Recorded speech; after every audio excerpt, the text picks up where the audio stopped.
کون سے درود شریف کی زیادہ ثواب ہے؟ کون سے درود شریف پڑھنے پہ انسان کے حاجات پورا ہوتی ہے؟ کون سے درود شریف بندہ جب پڑھے تو میرے بھائیو اللہ اس سے راضی ہوتا ہے؟ یہ مسئلہ ہے۔ کون سے درود شریف کی زیادہ ثواب ہے؟ کون سے درود شریف پڑھنے پہ انسان کے حاجات پورا ہوتی ہے؟ کون سے درود شریف پہ اللہ تعالیٰ راضی ہوتا ہے؟ دیکھو میرے بھائی، ایک مسئلہ ہے۔ مسئلہ ہے اللہ تعالیٰ قرآن کریم فرماتے ہیں والذین آمنوا صلوا علیہ وسلموا تسلیما، ان اللہ و ملائکۃ یصلون علی النبی، اللہ اور اللہ کے ملائکے اپنے پیغمبر پہ درود شریف بھیجتے۔ پھر اللہ تعالیٰ فرماتے ہیں والذین آمنوا صلوا علیہ وسلموا تسلیما، صلی اللہ علیہ وسلم، اے ایمان والو درود شریف پڑھو، سلام بھیجو اپنے پیغمبر پہ۔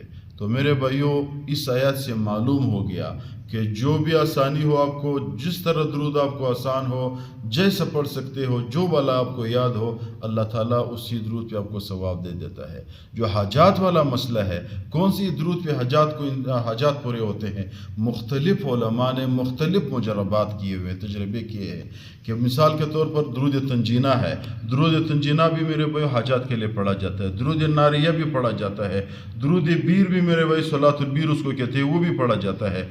مختصر یہ علماء نے لکھا ہوا ہے کہ درود شریف میں جو بھی درود شریف ہو، اس میں ایسی طاقت اللہ تعالیٰ نے رکھی ہے، جس مقصد کے لیے شروع کرے اس درود کی خاطر اللہ تعالیٰ انسان کی مقصد کو پورا کرتا ہے۔ تو اس درود شریف سے علماء نے یہ بھی لکھا ہوا ہے کہ نماز والا جو درود ابراہیمی ہے وہ مفصل درود ہے اور تمام لوازمات اس میں موجود ہے، یہ پڑھنا زیادہ ثواب ہے۔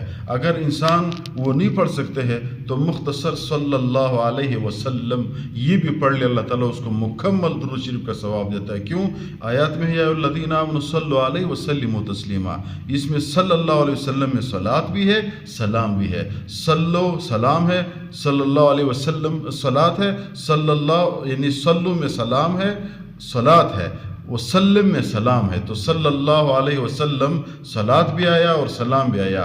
تو اس جب درود شریف میں صلاۃ و سلام آیا، آیت پہ عمل ہوا، حاجات کے لیے بھی پورا ہے، ثواب بھی اس میں ملتا ہے، اللہ تعالیٰ بھی راضی ہو جاتا ہے۔